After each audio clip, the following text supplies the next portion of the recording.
Meera road की सभा में महायुति गठबंधन पर जमकर बरसे मुजफ्फर हुसैन। भाजपा ने और गठबंधन पार्टियों ने मिलकर किया देश का बेड़ा गर्क। हिंदू मुस्लिम को देश भर में लड़वाया। महंगाई के मुद्दे पर भी लिया आड़े हाथों। राजन विचारे को बताया अब तक का सबसे अच्छा थाने लोकसभा क्षेत्र का उम्मीदवार। लोगों से की महाविकास आघाड़ी के उम्मीदवार राजन विचारे को वोट देने की अपील। मीरा भाईंदर से सतीश भारद्वाज की एक रिपोर्ट। घर में पूछो जरा हमारी बहन को फोन करके गैस कितने का है, कितने का है, कितने का, क्या झूठ बोलते, 400 का है। स्मृति ईरानी बोलती है कुछ अभी, उसके घर में 400 का ही जाता है। उसको सब्सिडी मिलती है, मिनिस्टर है, इसके लिए सब्सिडी उसको है, खाली आपको नहीं है, आपको नहीं है। 400 रुपए का गैस 1100, 57 रुपए का डॉलर 84, 50 रुपए का पेट्रोल 100 रुपया। अभी कहां गई महंगेवारी?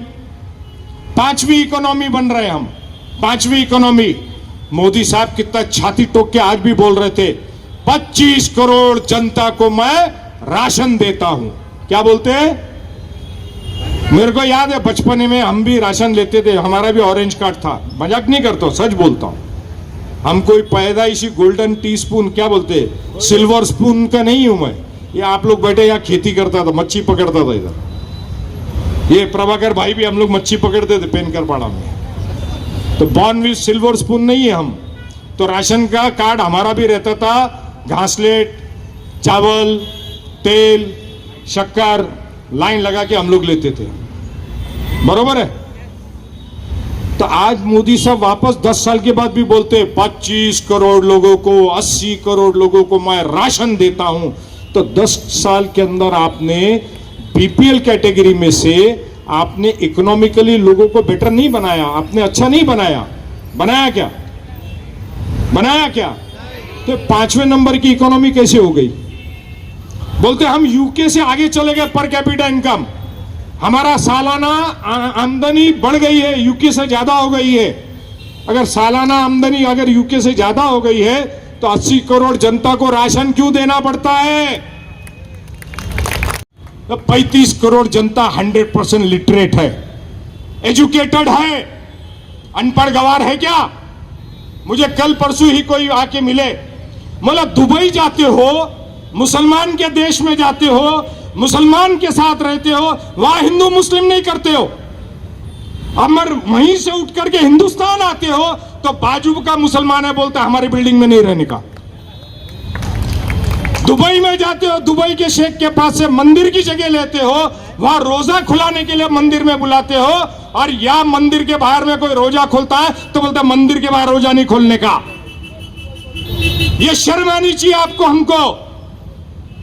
हमको शर्म आनी चाहिए। महात्मा गांधी ने काहे के लिए अपना प्राण दिया? क्या इस देश के लिए, यह दिन देखने के लिए? यही है वो बीजेपी वाले जिन्होंने उनकी हत्या की थी। यही है वो जिन्होंने उनकी हत्या की थी। और आज उनका नाम लेकर के बोलते हम तो महात्मा गांधी के फॉलोअर हैं, हम तो सरदार पटेल के फॉलोअर हैं। अरे वही सरदार पटेल है जिन्होंने कहा है, ऑन रिकॉर्ड है, इस आरएसएस को बैन कर देना चाहिए। यह विदेशी ताकतों के साथ मिली हुई है, इस देश को तोड़ने का काम कर रही है बीजेपी। वही जात पे, भाषा पे, प्रांत पे, हिंदू पे, मुसलमान पे। आज जब एससी एसटी को समझ आ गया है कि यह घटना खत्म कर रही है, कॉन्स्टिट्यूशन खत्म कर रही है, तो वो इनके खिलाफ पूरे हिंदुस्तान में मतदान कर रहा है। जब इनको चौथे चरण के बाद आज प्राइम मिनिस्टर बोलते हैं, क्योंकि इनको तो पेटी के अंदर क्या पहले ही पता लगता है, मशीन के अंदर क्या वो तो अंतर्यामी है, कि कांग्रेस को हिंदुस्तान में शरीयत का कायदा लाना है। अब आप में से शरीयत कितने लोगों को समझता है? जरा हाथ ऊपर करो, गिन लो। या 1000 आदमी में एक महिला ने हाथ उठाई, 2, वो दाढ़ी वाला है इसके लिए उसको मालूम है, 2 आदमी को, मतलब 100 में से 98 आदमी को, हिंदू समाज को मुस्लिम शरीयत का कायदा क्या है ये मालूम नहीं। मगर बीजेपी ने इतना शरीयत का बवाल किया तो हिंदू समाज को यह लगता है कि हिंदुस्तान में मुसलमानों को अलग से कायदा अवेलेबल है, अलग से कायदा अवेलेबल है।